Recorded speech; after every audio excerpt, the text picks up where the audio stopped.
Yo guys, in today's video, I'm going to be reading you the Dead Rails Wikipedia lore page. So just go to Dead Rails lore. There we go. If you're wondering, you can go onto Safari, the Safari app, and type in Dead Rails lore, and you'll want to go here. There's canon lore about the game.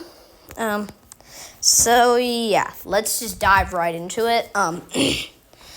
So as Dead Rails is currently still in alpha, even though the game feels like it's been around since the beginning of Roblox. If the game's already in alpha and it's this good, expect it to be like on its just imagine it would be like on its first release. But anyway, the lore is still being developed. So yeah, the lore of the game hadn't even finished being developed yet, and yet they're in alpha, and the game looks like it's in like its first release, or even the third. I don't even know. I'm joking. This game is still in the beta versions, the alpha versions. But yeah, let's get right into me talking for about a while. So the canon lore for the game has multiple chapters. Tesla and Agent 15. On August 6th, 1895, Nikola Tesla receives a telegram from Washington, D.C., stating that he will be receiving funds to develop a bioweapon for the military within a year, with the goal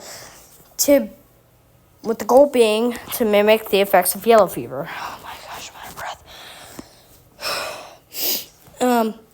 Tesla is authorized to use death row inmates at Stillwater Prison as test subjects. If you're wondering, Stillwater Prison is one of the newer structures to the game. And yeah, I'm surprised the game didn't do its 3 million likes update yet. I'm confused on that factor, but yeah. Let's continue reading. It's most likely that the experiments were done on the Covenant, as they're the only one to look like prisoners. If you're wondering, they spawn at Stillwater Prison, and I died to one while being AFK when I went to Stillwater Prison earlier today. Tesla manages to complete his prototype ahead of schedule, with the military sending him another telegraph on January 2nd, 1896, thanking him for his swiftness. They then order 100 barrels of his latest prototype, Agent 15. Things eventually go south as Nikola Tesla and his workers are exposed to the bioweapon, with them eventually becoming zombies. Tesla has his brain removed and put in a jar to survive the infection. Before his brain removal, Tesla leaves instructions to have his brain taken to the top scientist to have him rebuilt. By now, the Tesla lab was left abandoned, leaving Tesla's brain inside a jar. Now, I'm going to have every picture I'll have leaving up. So, yeah, I'll let you guys read this telegraph. You can pause because I'm not going to have it on for very long. Okay, now we're going to the second telegraph.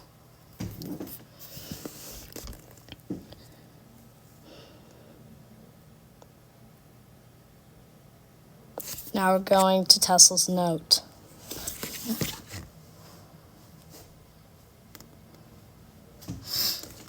Hope you guys paused because, yeah, I won't be showing these for the rest of the video.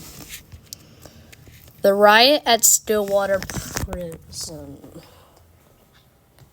The riot at Stillwater Prison. On February 4th, 1898, a telegraph sent by Washington was received by Stillwater Prison, talking about the riot. Reports said that guards had joined, so the prisoners were considered armed. This riot was to be stopped by any means necessary. This riot may have given birth to the Goliath, as it takes shape of a huge zombie-like entity, and from what we know, they are the only ones immune. The Goliath drops kerosene upon death, which may mean it was a man-made being, which was a last resort Trojan horse type mission. It is most likely that the riot was won as by June 21st, 1899, the plague was first documented. The commandments, which there'll also be a picture of them when found in Stillwater Prison, but I'll read what it says in the article. We are the immune. We have been chosen to lead humanity into a new era. Zombies shall not be harmed for any reason. Any outside human is an enemy and should be dealt with on sight. Survival of the covenant comes before survival of the individual. Now, again, I'm giving you guys the time to pause so that you can see this. And if you want to read what the commandments say in game, here's what they are.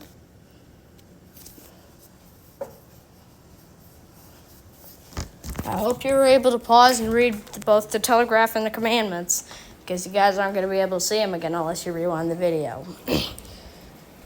Prescott's orders. On February 6, 1898, Captain Prescott receives a telegram from Washington stating that he and his men will be expecting shipments of Agent 15 with orders to hold onto the barrels for 2 days before a carrier picks them up and delivers them to the USS Maine. 10 days later, Prescott receives another telegraph with an urgent order directing him to burn all prior telegraphs that mention Agent 15 and or the USS Maine. A day later, Prescott is ordered to reply to the chain of command or be labeled a traitor and deserter, implying that he has stopped responding. A bounty is eventually placed on Prescott's head. Prescott and his men are eventually turned into zombies, likely from exposure to Agent 15. They now reside in Fort Constitution, which you guys don't need to hear this, but I went there once. It is assumed that the reason Prescott didn't respond to the telegraphs is that he and his men were already exposed to the bioweapon. Here are the 3 telegraphs sent from Washington to Prescott. Again, you guys will have to pause whenever you want to see these so that you don't miss them. That's the second telegraph.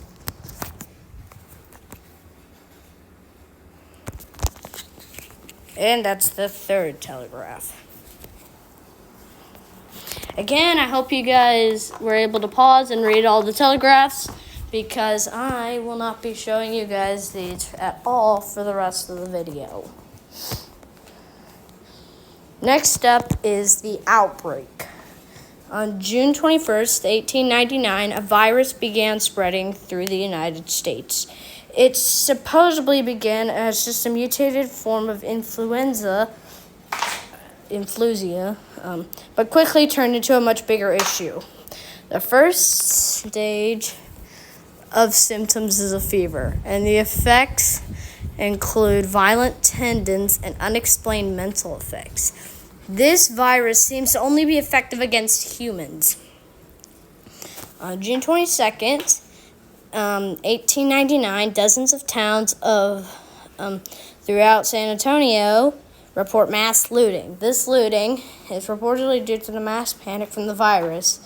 Officials are stating that if you or someone you know begins to experience symptoms of the virus, you should limit exposure as much as possible. On June 25th, 1899, the 4th day since the start of the newly dubbed zombie plague, which has swept through the nation at a rapid pace. Due to the mysterious effects of the virus, President McKinley orders martial law in an attempt to regain control. The newspaper ends with a call to arms for anyone willing to aid in pushing back the zombie maintenance to join the fight. The zombie outbreak quickly spreads through cities and towns, and numerous people and survivors were escaping to Mexico. Here are all 3 of the newspapers. Again, make sure to pause so that you don't miss any of them, because once I go through these newspapers, you will not be able to see them again for the rest of the video.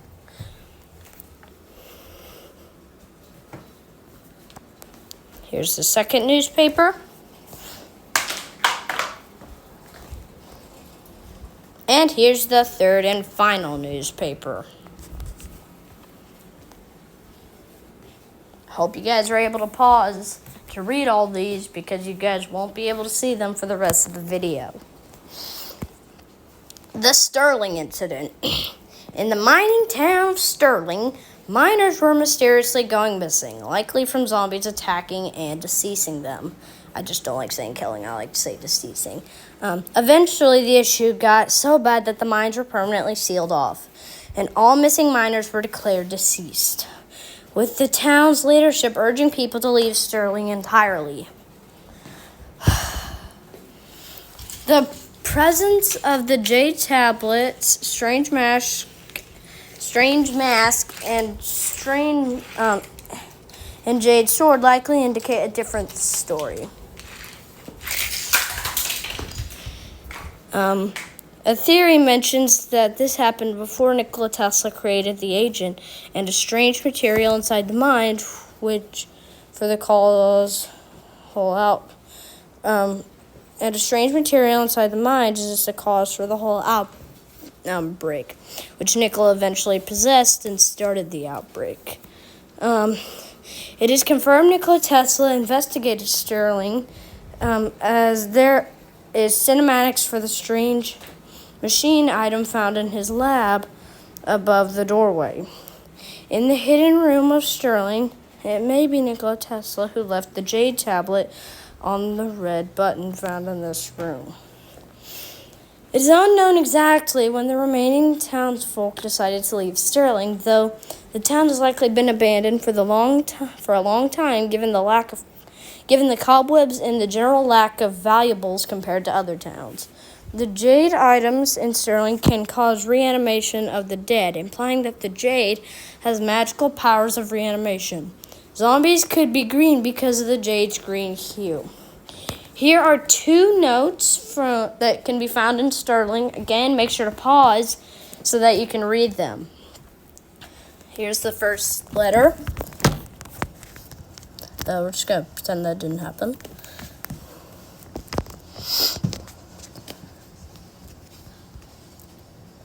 And then here is the second. I hope you guys were able to pause and read those, because you won't be seeing these letters for the rest of the video. The Quest for the Cure. On July 5th, 1899, government officials announced that Mexican scientists had successfully developed a cure for the zombie plague, with the authorities urging all survivors to travel to the capital in order to receive it. This is where the players, you, come in, starting in a small town in America and setting off on a train to Mexico in order to find the cure. Here is a newspaper that can be found throughout the game.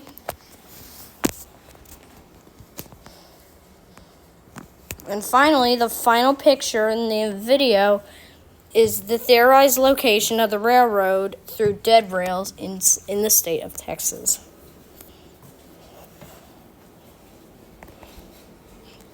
Trivia. There's currently no explanation for the presence of vampires and werewolves in the game, but it is likely that they've been around a long time before the events of the game and are now taking advantage of the chaos caused by the zombie plague. Again, I will not read any of this because it is not official to the lore. Now, you guys can read it if you go into Google or whatever and just go type in Dead Rails lore, because there will be a link to the Dead Rails Wikipedia page, and it'll basically show you the lore throughout the entire game of Dead Rails. So again, like and subscribe so that you guys don't miss out on any other videos. Hey, maybe I'll make a better video like this when the lore gets updated. But anyway, like and subscribe so I can get to 111 before November 11th.